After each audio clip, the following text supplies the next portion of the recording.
Now, as many of you already know, designing a cooling system is difficult, but it's even more difficult when you're trying to do so in a vehicle that's not designed for track use. The GTI is a wonderful car, but it's not actually designed for heavy-duty track use, endurance racing, all that kind of good stuff. So we have to consider the three tenets of cooling. Number one, where's the airflow? How to get the air in, how to get the air out. Number two, high and low pressure zones. The air is going to move from a high pressure to a low pressure zone. Number three is how efficiently can we cool the air, the water, and the oil. And all of those things are important because you only have a certain amount of time to cool them before they recirculate back into the system and they reheat. So can you cool things off quickly enough? Where do you direct the air? And how do you direct the air so it's more efficient? Here's where it got a lot more complicated for me. So the splitter has this air dam. The air dam, based on its height, is going to push the air either through here or it's going to push it up and above. Originally, it was up to here. That pushed the air a little bit into the core, but predominantly up and above. Yes, some went into the top grill, but most went over the hood. The problem with that is, now I don't get airflow through here because you've created a low pressure zone. The air moves fast through it, creating a vacuum this way instead of pushing it that way. You want a high pressure zone here, so you can push air through the system and create a low pressure zone on the back end. I'll show you how we did that. Air is going to hit the front of the car. It's not going to follow the hood directly. It's going to pop up and it's going to reconvene with the vehicle about halfway over the hood, which means that the section that I have to work with is about halfway through about the first third of the hood, and that section is going to have air moving over top of it at a rapid rate, which is going to create a vacuum. I've put the vents where that vacuum exists so we can pull the air through the core and ventilate it into the atmosphere and reconvene with that air now going over top of the hood. The benefit is that not only do I create suction at the vent, I also get rid of that air very, very quickly as it goes over top of the vehicle.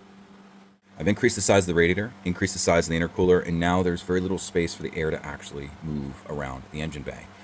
What I have to do is I have to evacuate that air quickly because there used to be three places in the OEM system where we had low pressure on either side of the engine bay and then towards the back with the exhaust. Right now, there's only one because both sides have been sealed. You have over top of the throttle body, over top of the intake manifold, over top of the PCV system, over top of the electronics, over top of the turbo, and then back through the exhaust. What that equates to is heating up your motor. Let's not forget that this is a turbocharged vehicle and turbos create a lot of heat. So what I had to do, remove the OEM turbo heat shield, put on a turbo blanket, put on an exhaust wrap, which is double wrapped. That goes all the way down to the front subframe, which means that the radiant heat is prevented or at least minimized all the way down until it has a chance to evacuate underneath the vehicle where you have fast moving air and low pressure zones. From the factory, the car comes with what's called an oil cooler.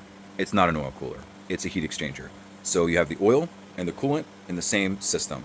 They are separated from each other, but they're allowed to heat each other up during the winter and cool each other off during the summer.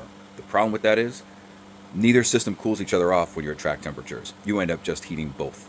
So what I did is I installed an IABED plate that separates and divorces the system completely. Then, as some of you may have seen from the video, I have a thermostat that opens up at 180 degrees and then opens up to a 19-row set-trap core, which is actually sealed up against the AC condenser behind it. That prevents the air from becoming turbulent and also increases efficiency. Now, it's on the driver's side because you don't want to send additional hot air through the cold side or the passenger side of all of these cores where it's going to enter back into the motor. So I'm preserving efficiency, increasing efficiency by sealing everything together, and that comes me to the next point.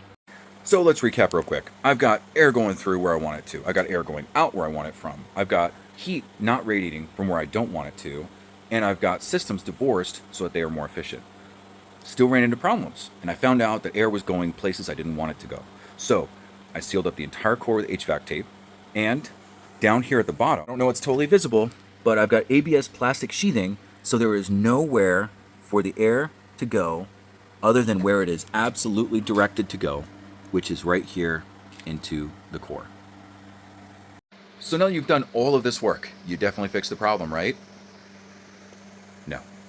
No, we did not fix the problem. What I had to do, get the motor retuned. United Motorsports, those guys do magic work. Fred is amazing. This car runs faster, more consistently. It does not advance the timing or add as much boost, and yet I'm still pulling better power numbers and more consistent power numbers all the way through the band. Additionally, I am able to run a much larger intake, and this much larger intake means that the turbo doesn't have to work as hard to get the air that it needs, which means that it runs cooler. So all the way around, added efficiencies, retuned the motor, did everything that I showed you already, and now we're able to run good lap times, able to run in hot temperatures, and I'd be lying to tell you if it's 100 degrees plus, she's still getting pretty warm.